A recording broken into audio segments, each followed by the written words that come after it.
I'm happy to see Volk get another shot. Yeah, I think it's going to be a good fight. I think that it's going to be Volkanovski's last crack at getting a title shot, getting a title again. I think Volk's recapture, but I can see Diego capturing it and catching Volk, but it's MMA, we see what happens. If Volkanovski is victorious, what does that do for his legacy? I personally think Diego Lopes is going to beat him. I really do. Volkanovski will eventually give you distance. You can only run for so long. Where Diego Lopes is dangerous is in the first round, and then also he's really good on bottom, so if Volkanovski does take him to the ground, his submission game is underrated, bro. But if Volkanovski does get it done, it's not Ilia Topuria that he's going to beat.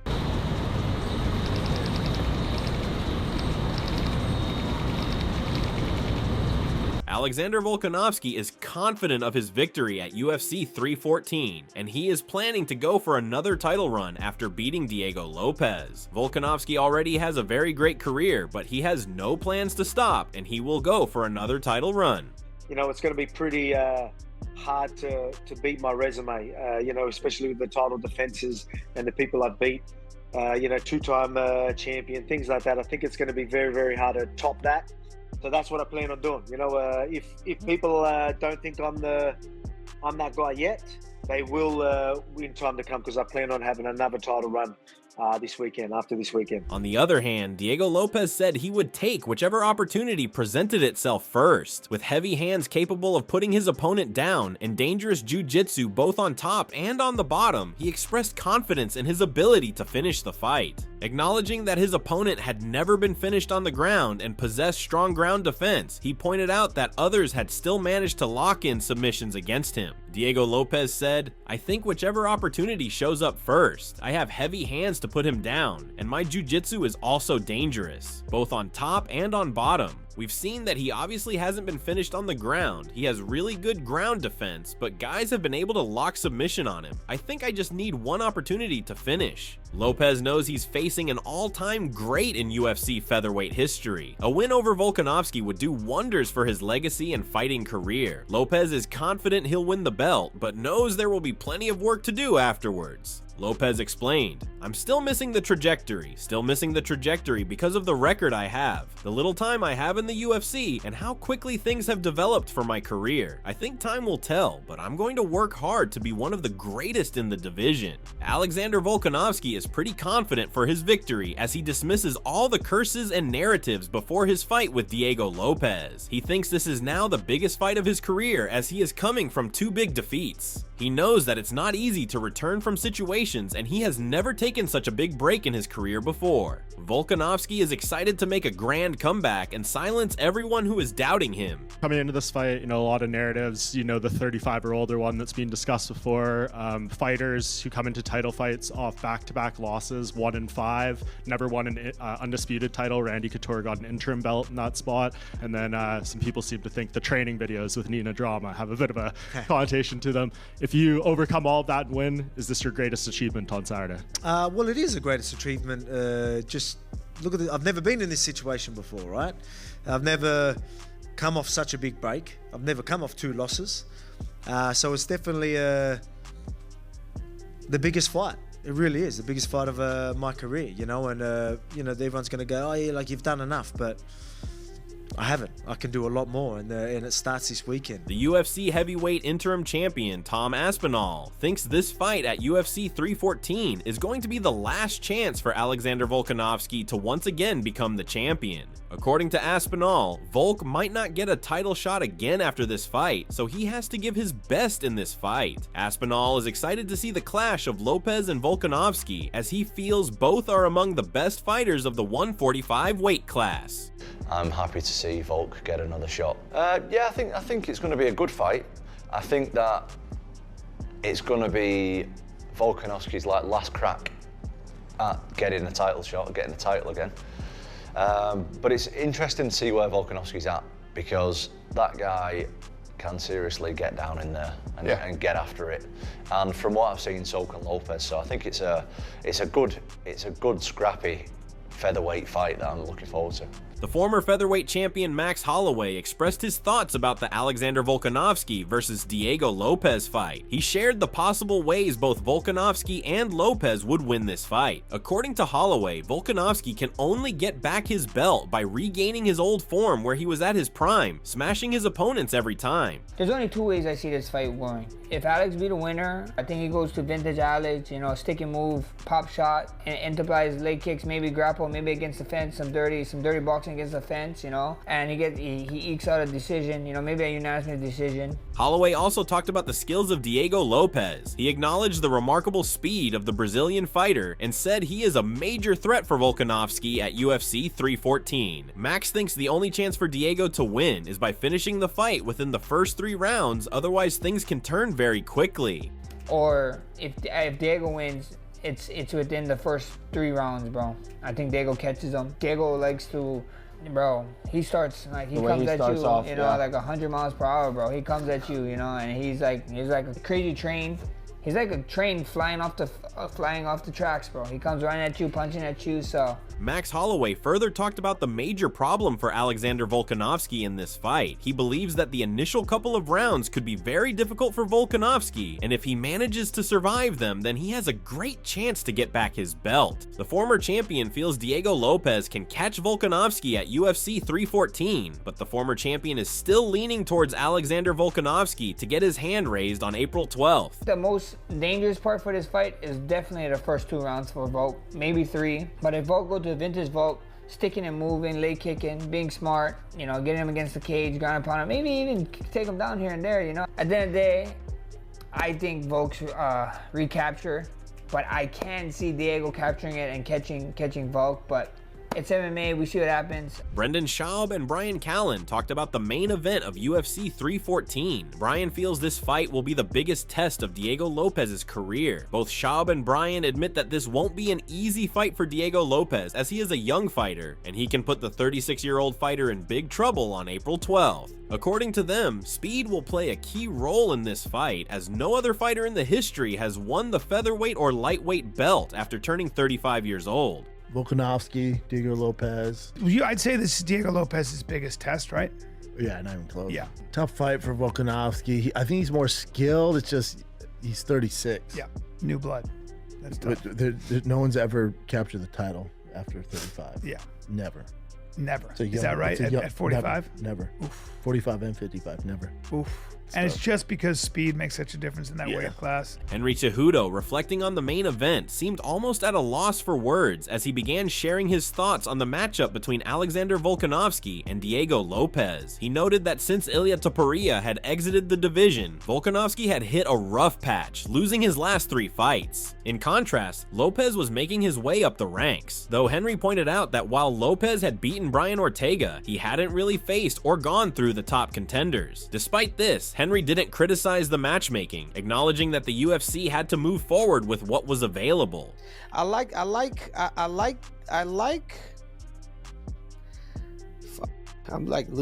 in loss of words, dude. But I feel like at 145 pounds, since Ilya has left, it's kind of like Volkanovski has gone he's lost his last 3 fights, and then Diego Lopes is kind of sliding in without. Yeah, he did beat Brian Ortega, but he never really went through the #1 contenders. You know what I'm saying?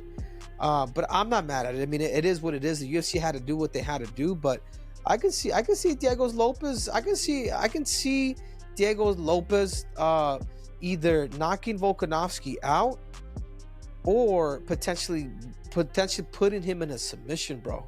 Henry continued by emphasizing his belief that Diego Lopes posed a real threat to Volkanovski, either by knockout or submission. He spoke about Lopes' stylistic danger and listed the fighters Lopes had beaten on his path to the title opportunity. Henry questioned the fairness of such a quick rise to title contention, especially in what he described as a very stacked featherweight division. But I can see Diego Lopes. I can see Diego Lopes either knocking Volkanovski out or potentially putting him in a submission, bro.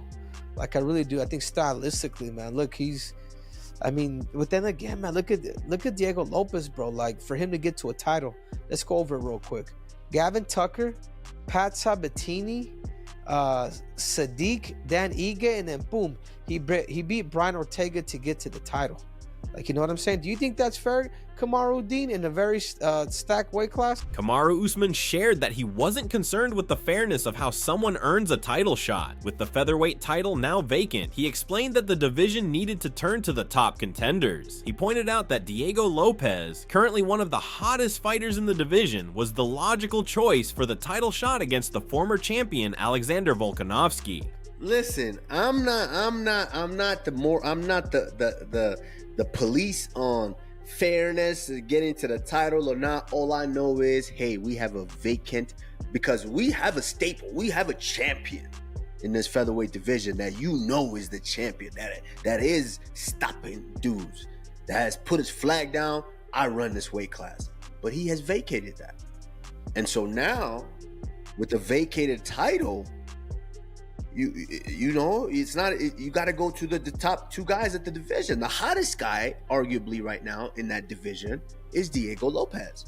So we put him in for the title shot against the former pound for pound Alexander Volkanovski, because there was talks of that rematch. Usman shared his thoughts on Diego Lopes' fighting style, describing him as highly aggressive and focused. He noted that Lopes doesn't just throw wild shots, there's a calculated method to how he hunts for openings. This was especially clear in his performance against Brian Ortega, where his precise combinations repeatedly broke through and eventually dropped Ortega. Usman admired the technique, saying it was evident Lopes had practiced those sequences extensively. However, he also pointed out that Lopes' aggressive nature sometimes led to defensive lapses, which could be exploited by a more experienced opponent.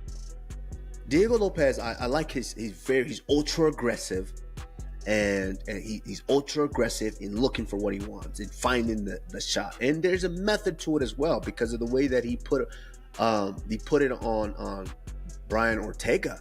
I mean, just the combination that he was landing and dropping Ortega was just beautiful.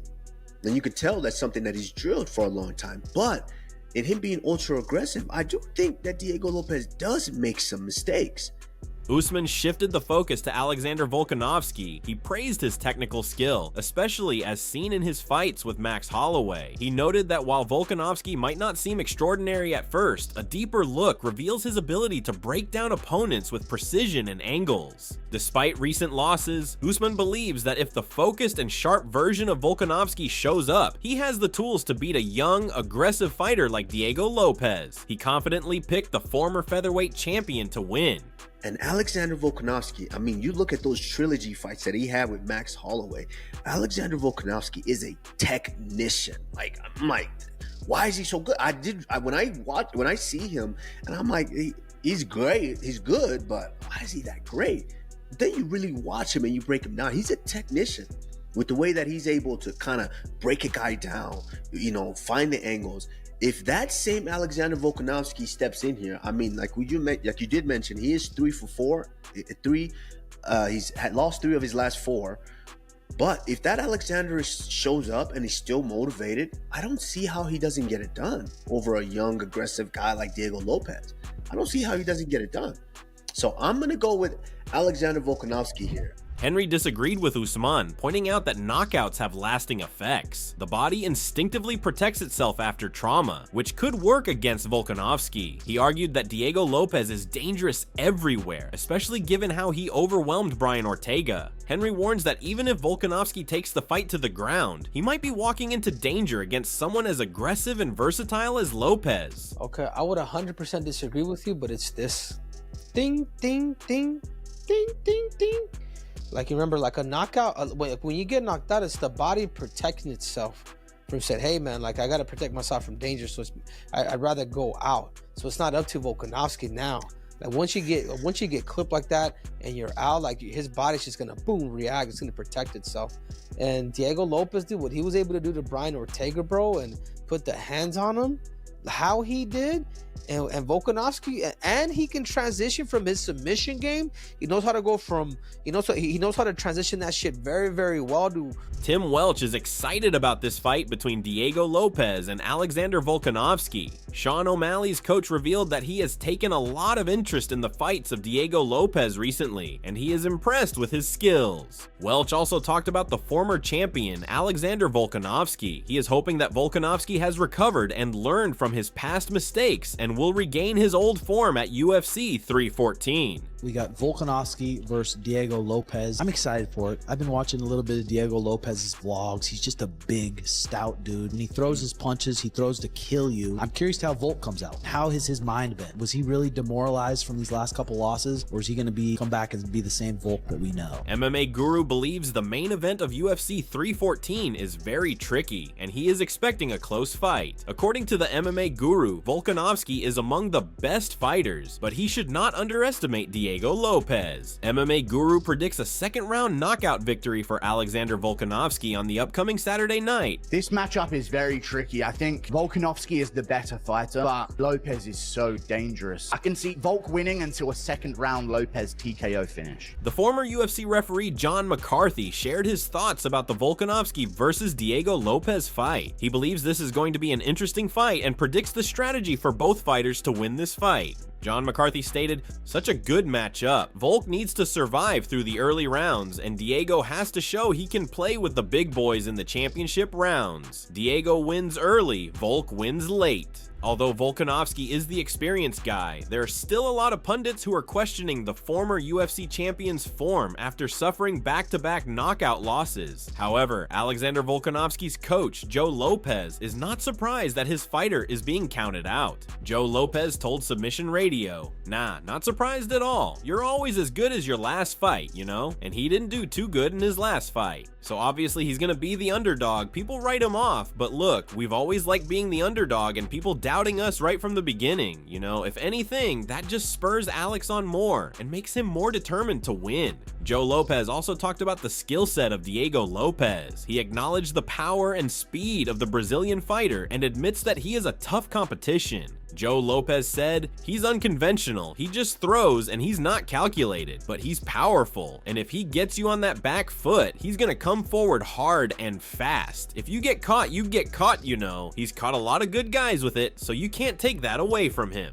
Despite Diego Lopes winning momentum and finishing instincts, Joe Lopes sees Alexander Volkanovski overwhelming his opponent Miami, the same way he did when he finished Yair Rodriguez at UFC 290. Joe Lopes added, "I'd say probably by the third round. I think he should start breaking Diego and either get him, he'll take him down and ground and pound him, or he'll get a submission. But more than likely it'll be third or fourth round ground and pound or a tap out from the punishment." Meanwhile, John Anik thinks if Alexander Volkanovski can beat Diego Lopes and become the champion, then he will solidify his status as the greatest featherweight of all time. John Anik said that the way he and others feel about Diego Lopes speaks volumes, and beating a prime version of Lopes at this point would be monumental. In his view, if Volkanovski reclaims his throne by defeating someone like Lopes, especially considering everything Volkanovski has already accomplished, it would cement him as the most decorated featherweight champion of all time. The way you and I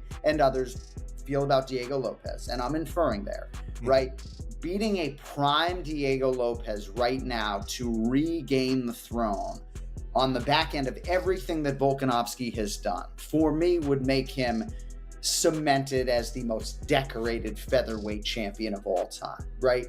I think it's hard, like when you compare anybody to Jose Aldo, because I can barely even be in a room with the guy. I get so starstruck, right?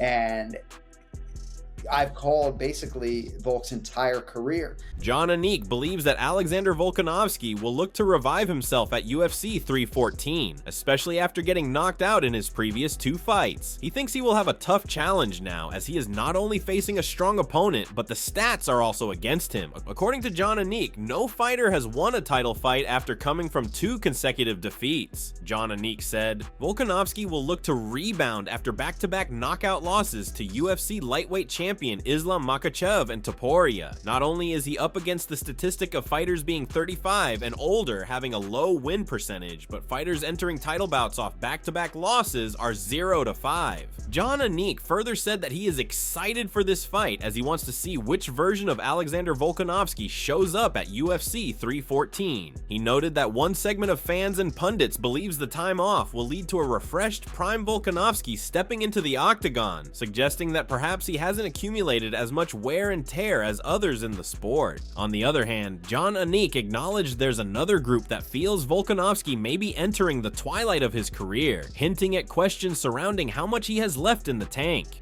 It's going to be interesting to see what version of Volkanovski shows up here. I think there's one segment of the fan base and the pundit base that believes that this time off is going to result in a prime Alexander Volkanovski showing up and that maybe he didn't lead the league in MMA miles pre-UFC. And then another segment of, I think, people feel like he's, in the twilight of his career. Jon Anik admitted that he is backing the former champion and is hoping that a prime Volkanovski will show up on Saturday night. He suggested that the real challenge might not be Volkanovski's form, but rather the fact that Diego Lopes is an absolute killer. Reflecting on the vibe he's getting from Volkanovski, the preparation, the mindset, the benefit of time off, Jon Anik said he feels Volk will fight like he used to do in his prime days. Jon Anik added, "I tend to lean more towards we're gonna get a prime Volkanovski, and the issue might just be that Diego Lopes is an absolute killer. I just feel like the vibe I'm getting from Volk, the preparation, the time off, I think he's going to perform as good as ever. Not sure it'll be enough. We'll find out." So the stage is set for a defining moment in the featherweight division. Will Alexander Volkanovski remind the world why he's one of the greatest to ever do it? Or will Diego Lopes seize the spotlight and start a new era?